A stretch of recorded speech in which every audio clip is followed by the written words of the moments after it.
Hey, welcome back to the shop. Thanks for stopping by. Hey, today I am going to throw out the third installment in a series of videos that I've been putting out lately on off-grid shipping container shops. And today's video is going to focus on storage and not shelf storage. I kind of touched on that in my prior video, but storage of some of the smaller items in your shop, such as tools. Things that you just can't find a place for, shelving, small shelving type situations, things that you need to hang. I'm used to working out of a stick frame shop, have my whole life, and when I run into a lot of problems, they're typically solved by grabbing my skill saw, some 2x4s or 2x6s, and my nail gun. And when you're working out of a steel box, that's just not going to work for you for obvious reasons. So today, I'm going to show you some of the things that I ran up against. I'm going to show you how I tackled them. And it's going to be some kind of out of the box type thinking. You really got to get your creative juices flowing when you're in one of these in terms of solving those types of problems. So let's get to it. I'll show you what I'm talking about. All right, we're working in a steel box. So the first and most obvious solution for you, magnets. I use a lot of magnets in my shop. And they come in various different flavors.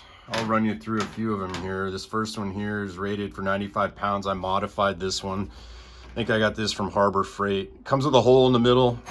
I just ran a bolt through it to extend some of my storage.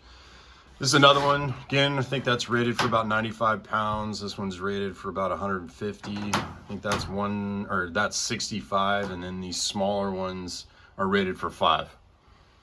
But you can store all sorts of different things in here. I'll show you up here. I use them for pegboard type storage. Store a lot of my belts up here with them.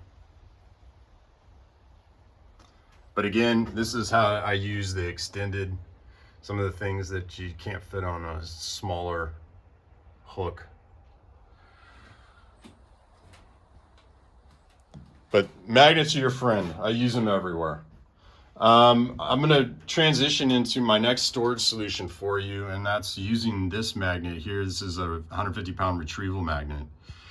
Comes with a hook. I got these at Harbor Freight. Comes with a hook, or excuse me, an eye. And this is what you would typically tie a rope to, so the eye comes right out of the magnet. But what I did is I just ran a lag bolt through the middle of that eye, and then I used some spacers, washers, to set it off from this 5/4 cedar that I had laying around, and I created myself a shelf. Again, these are rated, they say they're rated for 150 pounds. I don't think that that's the case. They just don't seem like they support that much weight, but they support enough weight that I could lag bolt one on either end and create this little shelf for myself. And it solved my next problem, which was getting my tools up off my workbench. Just drilled a bunch of holes through the 5/4 cedar, as you can see, all the way down. And just to make sure that the shelf didn't twist, because it is in an eye on this side, I just fabricated a little S-shaped bracket here, and then I just drilled through the top and just bent it underneath the magnet. So the shelf is up flush against the side of the shipping container, but I just, again, sometimes I overthink things. I just wanted to make sure that it wouldn't tilt forward on me and dump my tools everywhere. So magnets, again, one of your best friends in here, and it allows you to utilize a little bit of stick frame construction in your shop. So consider that. The next thing that I looked at in here were, in your shipping container, you're gonna have D-rings. There's 10 of them all the way down the side. You see that one all the way up in the front. But the first thing I did is I started utilizing cable systems in here off these D-rings. And the cable systems, along with carabiners, allow you to hang things from the top of your shipping container. And you can go hog wild with this if you want, create a whole grid system up here. But with the carabiners, I can move my lanterns over whatever it is that I'm working on. And then when I'm done, I just slide them back over to the side and out of the way. But again, you could go wild with, this. This is, I think, 1/8 inch steel cable that I just tied off over here on my D-ring. And again, with the carabiners, you can hang as much or as little up there as you want and move it around wherever you want. So utilize those D-rings for cable storage systems up top. Works good. You can see up here, I've also got some wood construction going on up here. And I created myself a pegboard. And again, this is utilizing the D-rings up top. Those D-rings will support a lot of weight, as you can clearly see. These bars are heavy, chains heavy, and those tools. So let me show you what I did up here. It's real simple.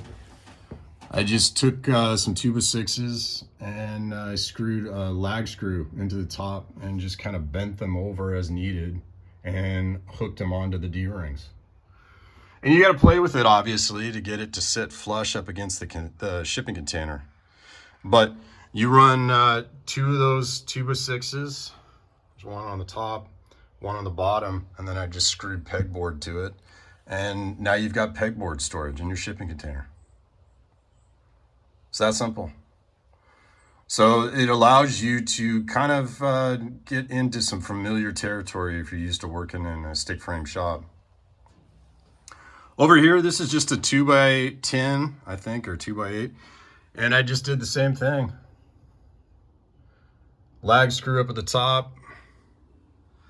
And just started putting in some nails and hang up my bars. And obviously this is probably not what you would use it for, but you can hang up anything you want in here. You can do more pegboard storage off of this. So the D-rings are your friends. I mean, you can do all sorts of things up here with these D-rings. Just get creative with it. I mean, I haven't really put too much thought into what else I would do up here, but there's just so many different options. I mean, you could hang some storage shelving, drop some shelving down with wood and run it across if you wanted to. So utilize your D-rings as best you can. Utilize your magnets.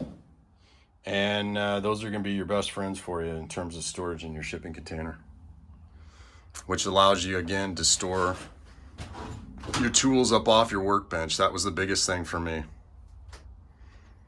That was the biggest thing for me. I was jumping in the streets after I got all my tools up off my workbench and onto this shelf and this pegboard. But yeah. Those are the 2 or 3 main things that I would focus on in here in terms of storage. Should help you out a lot. Anyway, thanks for joining me today. Hope that gave you some things to think about. If you've got some other storage solutions that you come up with in your shipping container utilizing these D-rings, throw it down in the comments. You know, like I said, I haven't thought beyond what I've gotten here, but I'm sure there's a lot of you out there that have got a lot of great ideas. I'd love to hear about them. So throw those down in the comments. But thanks for joining me today. Like I said, I hope that helped you out, gave you some things to think about, solved some problems for you. And my next video is going to focus on lighting and power and heating solutions. I might save the power for a little bit later, but definitely lighting and heating. So look for that in an upcoming video in my series. But thanks again for joining me. Like I said, I really appreciate you guys stopping by. If you haven't subscribed, subscribe to the channel, like the video, share it. All helps me out. I appreciate it. I'll catch you on the next video.